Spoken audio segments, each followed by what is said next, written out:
بسم اللہ الرحمن الرحیم۔ عزیز طلبہ السلام علیکم۔ آج کے سبق میں ہم 10ویں جماعت کی اردو کی کتاب کے نئے ایڈیشن سے دوسری نظم نعت کی مشق کو دیکھنے جا رہے ہیں۔ تو آئیے آج کے سبق کا آغاز کرتے ہیں۔ پیارے بچوں، پہلا سوال ہے، نعت کے متن کی روشنی میں درج ذیل سوالات کے مختصر جوابات تحریر کریں۔ اس میں انہوں نے 5 جز دیے ہیں اور ان 5 جزوں میں پہلا جز جو ہے وہ ہے نعت کس زبان کا لفظ ہے، اصطلاح میں نعت سے کیا مراد لی جاتی ہے۔ تو پیارے بچوں، نعت عربی زبان کا لفظ ہے۔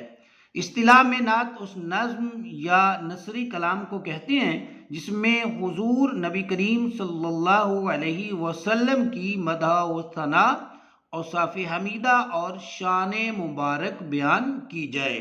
دوسرا جز ہے پیارے بچوں، شاعر کے نزدیک شریعت اور محبت کے تقاضے کیا ہیں۔ نعت کے اندر ہم نے شعر پڑھا تھا، شریعت کا ہے یہ اسرار ختم الانبیاء کہیے، محبت کا تقاضا ہے کہ محبوب خدا کہیے۔ تو اس نعت کے حوالے سے یا اس کے تناظر میں شاعر کہتا ہے کہ شاعر کے نزدیک شریعت اور محبت کے تقاضے کیا ہیں۔ تو پیارے بچوں، شاعر کے مطابق شریعت اس بات پر زور دیتی ہے کہ حضور صلی اللہ علیہ وسلم کو ختم الانبیاء کہا جائے، جبکہ محبت کا تقاضا یہ ہے کہ حضور صلی اللہ علیہ وسلم کو محبوب خدا کہا جائے۔ تیسرا سوال ہے پیارے بچوں، سراپا گوش ہونا کا مطلب کیا ہے؟ اس کی مثال صحابہ کرام رضی اللہ تعالیٰ عنہم کی سیرت سے پیش کریں۔ تو عزیز طلبہ، اس کا جواب یہ ہے کہ سراپا گوش ہونا پورے وجود کے ساتھ توجہ سے سننا، یہ ہے سراپا گوش ہونا، یعنی انسان ہمتن گوش بن جائے، مکمل ادب، خاموشی اور توجہ سے سنے۔ اور صحابہ کرام کی زندگی سے جو ہے حوالہ یہ ہے کہ جب حضور نبی کریم صلی اللہ علیہ وسلم مسجد نبوی میں وعظ فرماتے تو صحابہ کرام رضوان اللہ تعالی علیہ اجمعین اس قدر خاموش اور متوجہ ہو کر بیٹھتے کہ گویا ان کے سروں پر پرندے بیٹھے ہوں، کوئی ادھر ادھر حرکت نہ کرتا۔ اس کے بعد ہے پیارے بچوں چوتھا جز، چشمہ آب بقا ایک تلمی ہے، اس کی وضاحت کریں۔ تلمی کہتے ہیں کہ ایک لفظ یا چند الفاظ کی مدد سے کسی قرآن پاک کی آیت، حدیث مبارکہ، روایت، قصہ، کہانی کی طرف جو اشارہ کیا جائے تو اس کو تلمی کہتے ہیں۔ تو یہاں پر وہ کہتے ہیں چشمہ آب بقا ایک تلمی ہے، اس کی وضاحت کرنی ہے۔ تو ہم اس کی وضاحت اس طرح کرتے ہیں کہ چشمہ آب بقا اس مشہور واقعے کی طرف اشارہ ہے جس میں حضرت خضر کو وہ پانی ملا تھا جسے زندگی بخش پانی کہا جاتا ہے، ایسا چشمہ جو کبھی خشک نہیں ہوتا۔ چشمہ آب بقا ایسا چشمہ جو کبھی خشک نہیں ہوتا۔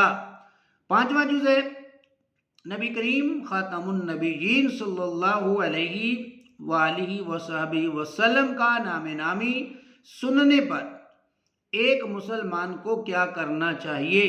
تو پیارے بچوں، اس کا جواب یہ ہے کہ نبی کریم صلی اللہ علیہ وسلم کا نام نامی سننے پر ایک مسلمان کو درود شریف پڑھنا چاہیے، ادب و احترام کرنا چاہیے، محبت اور خوشی کا اظہار کرنا چاہیے۔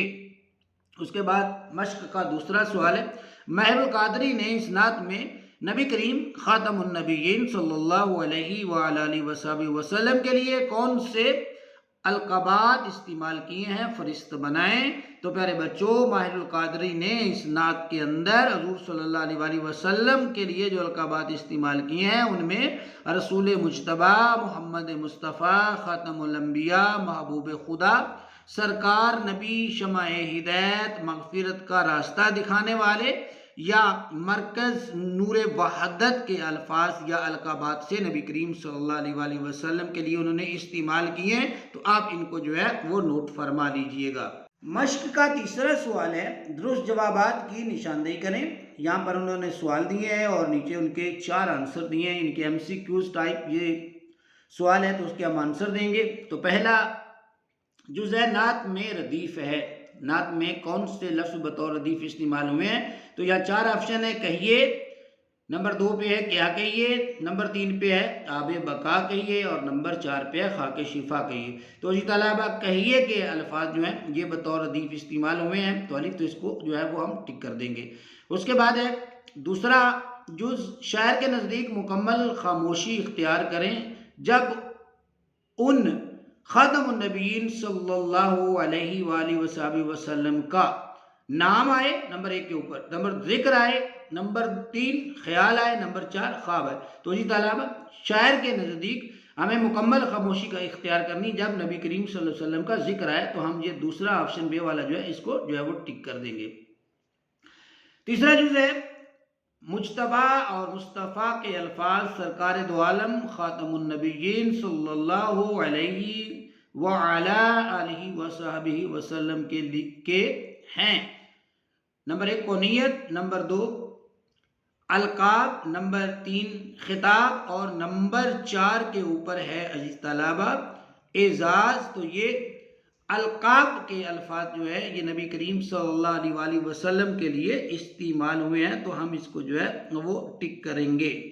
اس کے بعد ہے پہلے نمبر بچوں چوتھا جز، خاک کا لفظ نعت میں آیا ہے۔ نمبر 1 مرتبہ، نمبر 2 پہ ہے 2 مرتبہ، نمبر 3 پہ ہے 3 مرتبہ، اور نمبر 4 پہ ہے 4 مرتبہ۔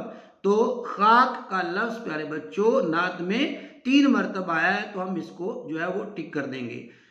پانچواں جز ہے نعت کے مقطع میں شاعر کی آنکھوں میں آنسو نہ رکنے کا سبب ہے۔ کیا سبب ہے کہ شاعر کی آنکھوں سے آنسو نہیں رک پا رہے؟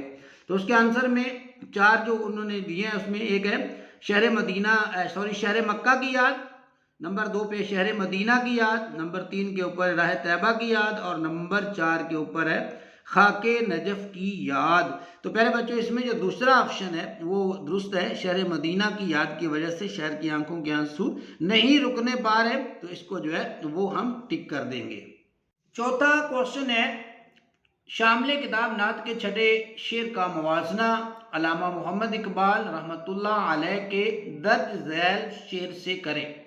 اقبال کا شعر ہے خیرہ نہ کر سکا مجھے جلوہ دانش فرنگ، سرما ہے میری آنکھ کا خاک مدینہ و نجف۔ اور نعت کا جو چھٹا شعر ہے پہلے بچوں کو ہے غبار راہ طیبہ سرمائے چشم بصارت ہے، یہی وہ خاک ہے جس خاک کو خاک شفا کہیے۔ تو ان دونوں اشعار کا ہم آپس میں کریں گے موازنہ۔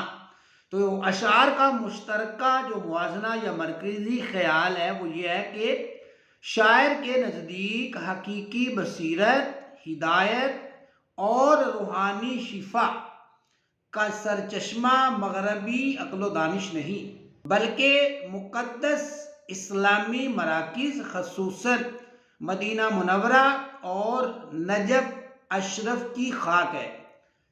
پہلے شعر میں مدینہ کی گرد کو آنکھوں کا سرما اور روحانی شفا قرار دے کر اس کی عظمت اور تقدس بیان کیا گیا ہے، جبکہ دوسرے شعر میں مغربی تہذیب و دانش کو ناکافی قرار دے کر یہ واضح کیا گیا ہے کہ اصل نور بصیرت اور فکری رہنمائی انہی مقدس مقامات کی وابستگی سے حاصل ہوتی ہے۔ اور وہ مقدس مقامات کون سے ہیں؟ وہ مقدس مقامات جو ہیں وہ مدینہ شریف اور نجف اشرف ہیں۔ یوں دونوں اشعار میں اسلامی روحانیت کی برتری، عشق رسول صلی اللہ علیہ وسلم کی گہرائی اور روحانی اقدار کی فوقیت کو نمایاں کیا گیا ہے۔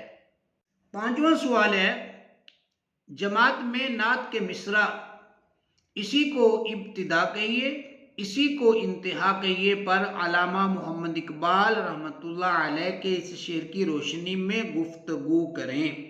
اگر ہم یہ پورا شعر دیکھتے ہیں تو شعر ہے محمد کی نبوت دائرہ ہے نور وحدت کا، اسی کو ابتدا کہیے اسی کو انتہا کہیے۔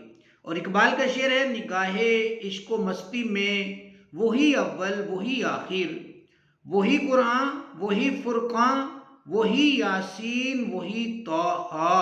تو ان دونوں اشعار کی روشنی میں ہم جو چند جملے بطور گفتگو بولیں گے وہ اس طرح ہیں کہ ماہر القادری اور علامہ محمد اقبال یہ پیغام دیتے ہیں کہ نبی کریم صلی اللہ علیہ وسلم کی ذات اسلام کی ہدایت اور نور توحید کا مرکز ہے۔ دین کی ابتدا آپ صلی اللہ علیہ وسلم سے وابستہ ہے اور تکمیل بھی آپ صلی اللہ علیہ وسلم پر ہوتی ہے۔ اسی لیے مسلمان اپنی رہنمائی کے لیے سیرت نبوی صلی اللہ علیہ وسلم کو اصل معیار سمجھتے ہیں۔ چھٹا سوال ہے، نعت میں برتے جانے والے قوافی لکھیں۔ تو قافیہ جو ہم آواز الفاظ ہیں نعت کے اندر، جو ایک نظم کے لیے اور پابند نظم کے لیے اور خصوصاً جو ہے جیسے غزل میں قافیہ ضروری ہوتا ہے، تو اس نعت میں بھی قافیے استعمال ہوئے ہیں۔ تو کون سے قافیے استعمال ہوئے ہیں؟ مصطفیٰ، کیا، ختم الانبیاء، محبوب خدا، صلی علی، راستہ، انتہا، شفا اور بقا۔ ساتواں کوشچن ہے، نعت کے نکات پر غور کرتے ہوئے اپنے الفاظ میں خلاصہ تحریر کریں۔ تو عزیز طلبہ، جب ہم اس سبق کا خلاصہ لکھیں گے تو خلاصے میں ہم لکھیں گے نظم نعت میں شاعر کا مقصد حضور نبی کریم صلی اللہ علیہ وسلم کی عظمت، محبت، ہدایت اور روحانی مقام کو بیان کرنا ہے۔ شاعر نے کہیں آپ صلی اللہ علیہ وآلہ وسلم کو ختم الانبیاء اور محبوب خدا کہہ کر اپنے عقیدے اور عشق دونوں پہلوؤں کو واضح کیا ہے۔ کہیں آپ کی نبوت کو نور وحدت کا دائرہ قرار دے کر دین کی تکمیل ظاہر کی ہے۔ کہیں نقش قدم کو شمع اور مدینہ کی خاک کو سرمائے چشم بصارت اور باعث شفا بتایا ہے، اور کہیں مدینہ کی یاد میں آنسوؤں کے نہ رکنے کو عشق کی شدت کی علامت بتایا ہے۔ ان اشعار میں اشتعارہ، مبالغہ، مرات النظیر، تضاد اور تکرار جیسی صنعتیں استعمال ہوئی ہیں، اور مجموعی طور پر یہ پیغام دیا گیا ہے کہ حضور صلی اللہ علیہ وآلہ وسلم کی محبت، اتباع اور مدینہ کی عقیدت ہی ہدایت، مغفرت اور کامیابی کا راستہ ہے۔ عزیز طلبہ، اگر ہم خلاصے کے ساتھ اس کا مرکزی خیال بھی نوٹ کر لیں تو زیادہ بہتر رہے گا۔ مرکزی خیال کی یہ لائنیں آپ ضرور نوٹ کیجئے گا۔ اس نظم کا مرکزی خیال ہے، حضور نبی کریم صلی اللہ علیہ وآلہ وسلم کی ذات مبارکہ ہدایت، محبت، نور، نجات اور مغفرت کا سرچشمہ ہے، اور مدینہ کی محبت ایمان کی علامت ہے۔